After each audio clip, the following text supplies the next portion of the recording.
நான் உங்கள் மேல் சுத்தமான ஜலம் தெளிப்பேன். நான் உங்களுடைய எல்லா அசுத்தங்களையும் உங்களுடைய எல்லா நரகலான விக்கிரகங்களையும் நீக்கி உங்களைச் சுத்தமாக்குவேன். நீங்கள் சுத்தமாவீர்கள்.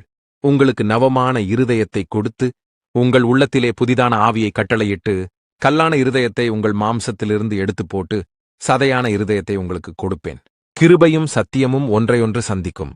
நீதியும் சமாதானமும் ஒன்றையொன்று முத்தஞ்செய்யும். சத்தியம் பூமியிலிருந்து முளைக்கும், நீதி வானத்திலிருந்து தாழப்பார்க்கும். கர்த்தர் நன்மையானதைத் தருவார். நம்முடைய தேசமும் தன் பலனைக் கொடுக்கும். எனக்குச் செவி கொடுக்கிற உங்களுக்கு நான் சொல்லுகிறேன். உங்கள் சத்துருக்களைச் சிநேகியுங்கள். உங்களைப் பகைக்கிறவர்களுக்கு நன்மை செய்யுங்கள். உங்களைச் சபிக்கிறவர்களை ஆசீர்வதியுங்கள். உங்களை நிந்திக்கிறவர்களுக்காக ஜெபம் பண்ணுங்கள். உன்னை ஒரு கன்னத்தில் அறைகிறவனுக்கு மறு கன்னத்தையும் கொடு. உன் அங்கியை எடுத்துக் கொள்ளுகிறவனுக்கு உன் வஸ்திரத்தையும் எடுத்துக்கொள்ள தடை பண்ணாதே. உன்னிடத்தில் கேட்கிற எவனுக்கும் கொடு. உன்னுடையதை எடுத்துக் கொள்ளுகிறவனிடத்தில் அதை திரும்ப கேளாதே. திரும்பத் தங்களுக்கு கொடுக்கப்படும்படியாக பாவிகளும் பாவிகளுக்கு கடன் கொடுக்கிறார்களே. உங்கள் சத்துருக்களைச் சிநேகியுங்கள். நன்மை செய்யுங்கள். கைமாறுகிறதாமல் கடன் கொடுங்கள். அப்பொழுது உங்கள் பலன் மிகுதியாயிருக்கும். உன்னதமானவருக்கு நீங்கள் பிள்ளைகளாயிருப்பீர்கள். அவர் நன்றி அறியாதவர்களுக்கும் துரோகிகளுக்கும் நன்மை செய்கிறாரே. ஆகையால் உங்கள் பிதா இரக்கமுள்ளவராயிருக்கிறது போல நீங்களும் இரக்கமுள்ளவர்களாயிருங்கள்.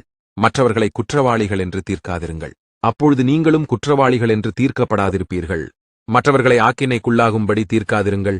அப்பொழுது நீங்களும் ஆக்கினைக்குள்ளாக தீர்க்கப்படாதிருப்பீர்கள். விடுதலை பண்ணுங்கள். அப்பொழுது நீங்களும் விடுதலை பண்ணப்படுவீர்கள். கொடுங்கள். அப்பொழுது உங்களுக்கும் கொடுக்கப்படும். அமுக்கி குலுக்கிச் சரிந்து விழும்படி நன்றாய் அளந்து உங்கள் மடியிலே போடுவார்கள். நீங்கள் எந்த அளவினால் அளக்கிறீர்களோ அந்த அளவினால் உங்களுக்கும் அளக்கப்படும்.